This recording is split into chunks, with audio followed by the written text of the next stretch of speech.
तो दोस्तों, कैसे हैं आप लोग? आशा है कि ठीक होंगे। प्रकाश के परावर्तन का चैप्टर का ये लास्ट वीडियो है। चलिए शुरू करते हैं। 41 नंबर क्वेश्चन कह रहा है, दो वक्रीय पृष्ठों से घिरे ठोस माध्यम को कहा जाता है।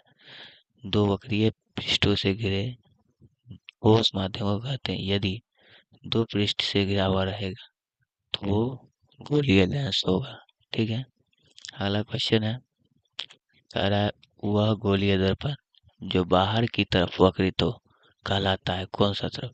यदि बाहर की तरफ वक्रित होएगा तो उत्तल दर्पण, और यदि अंदर की तरफ वक्रित रहेगा तो वो हो जाएगा अवतल दर्पण। ठीक है। अगला क्वेश्चन है, गोलीय दर्पण के परावर्तक पृष्ठ के केंद्र को दर्पण का क्या कहा जाता है? तो इसका सही उत्तर हो जाएगा ध्रुव। उसके बाद कह रहा है, किसी लेंस द्वारा उत्पन्न आवर्धन का ऐसा मात्रक क्या होता है?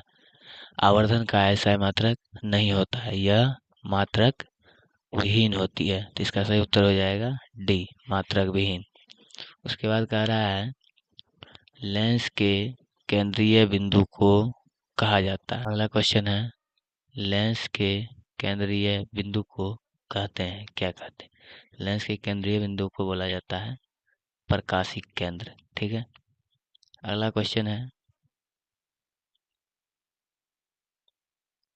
कि किसी शब्दकोश में पाए गए छोटे अक्षरों को पढ़ते समय आप किन निम्न में से कौन सा लेंस पसंद करेंगे? 5 सेंटीमीटर फोकस दूरी वाला उत्तल लेंस का प्रयोग हम छोटे अक्षरों को पढ़ने के लिए करेंगे। ठीक है। अगला क्वेश्चन है, निम्न में से इनमें से कौन दर्पण सूत्र है? दर्पण सूत्र कह रहा है बोलने के लिए।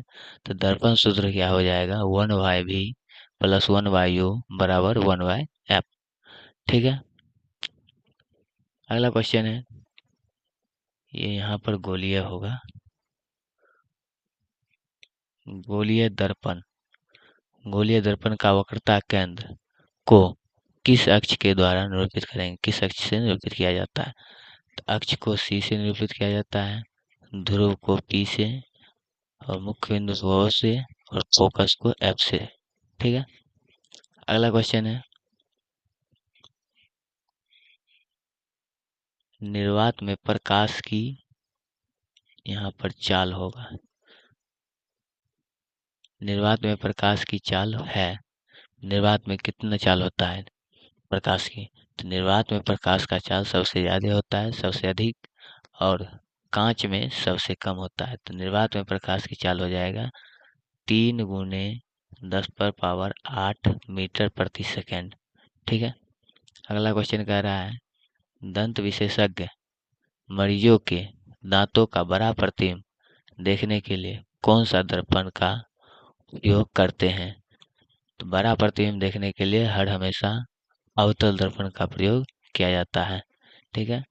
अगला क्वेश्चन है, कह रहा है पतले लेंस की आवर्धन क्षमता होती है, पतले लेंस की जो आवर्धन क्षमता होती है कम होती है। और अगला क्वेश्चन है, मोटे लेंस की आवर्धन क्षमता होती है, मोटे लेंस की आवर्धन क्षमता अधिक होती है। पतले लेंस की आवर्धन क्षमता कम होगी और मोटे लेंस की आवर्धन क्षमता अधिक होगी। ये रहा मेरा प्रकाश के परावर्तन का पूरा ऑब्जेक्टिव, एक एक ऑब्जेक्टिव। ठीक है। मिलते हैं अगले वीडियो में।